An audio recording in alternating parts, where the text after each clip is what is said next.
Hi kawan, welcome to EDCReady. Today I want to do like a little tutorial slash demonstration video about how to remove spring bars and swap the straps off of your Seiko 5 watch. This is the Seiko SRPE 51K1.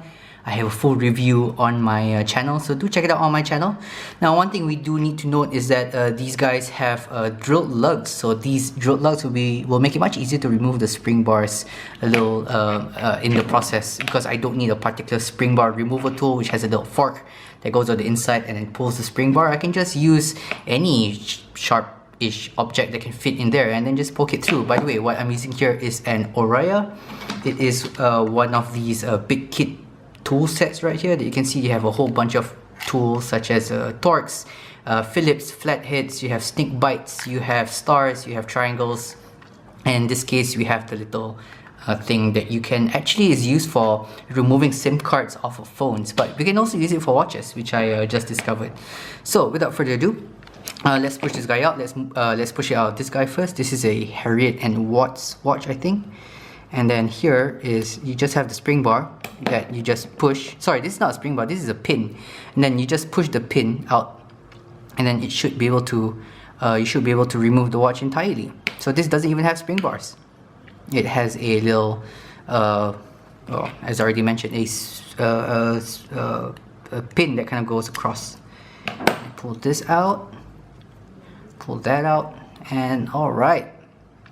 That was a lot easier than expected. Alright, first time I took it off of this guy. Alright, now to take it off of my Seiko. So this guy does have spring bars. You just need to push it through. And then after you've pushed it through, you need to just move it out of place, move it out of alignment, and then there we go. And as you can see, this is a spring bar off of a regular watch. These pins right here, they actually flex inwards and outwards, and then that slots into the actual hole. Okay, so now just keep in mind that the 6 o'clock is where you want the tongue of the strap to be, because I've made that mistake where I had it the other way around. Alright, pushing it out on the other side, just like that. Misalign it and push it out.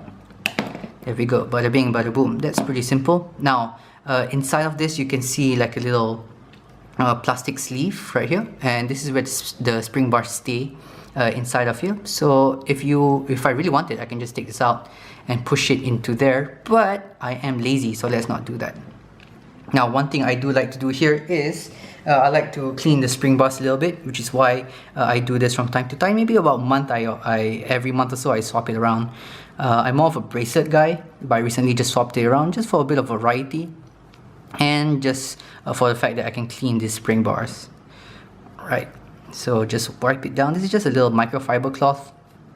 It's nothing fancy. You wipe it down, and then one thing I like to do after that is I actually like to add just a tiny bit of oil onto the spring bars.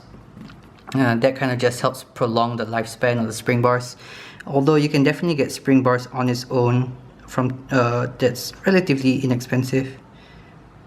These things do wear out over time, I've been told. I've not owned a watch long enough for the spring bars to completely wear out, but this is just a bit of a good practice. There we go. Just like half a drop on each side. Alright, so now let's do that in reverse. I'm gonna push this through on this end, and you gotta make sure that these straps are actually the same size. These are both 20 millimeters. So that is very nice. And now comes the finicky bit of putting these two together. Put that aside carefully. So what I like to do is I just like to press it on one side so it kind of pops out on one side. Stick it in on this side. Okay. And then from the bottom of the watch, ensure that it doesn't scratch the top where people can see it. Okay. Again, this is, I'm not the most gentle person, so this can get a little finicky.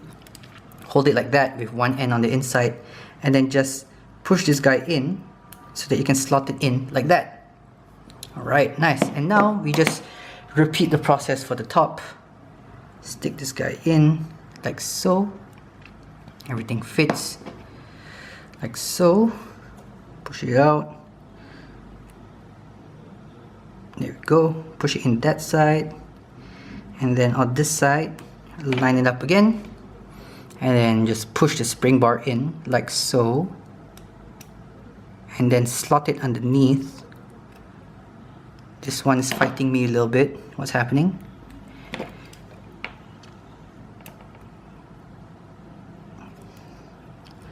Alright. Come on. Don't fight me now. There we go. And then now it's in. And as you can see, let me just take off my Z-Loss, my Swordfish 40mm limited edition, which I got on the day that it went live. And then I can just wear this guy like so.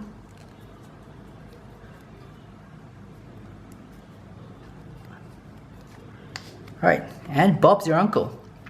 Alright, nice. I quite like this. I am tempted to buy a little rubber strap for this one because I do like to wear this guy when I run sometimes. Okay, hope that was entertaining and educational for you guys, and hope you guys kind of, especially if you're new to the watch game like myself, kind of find this very instructional to help you remove spring bars from your Seiko watch. Thanks guys, and stay ready.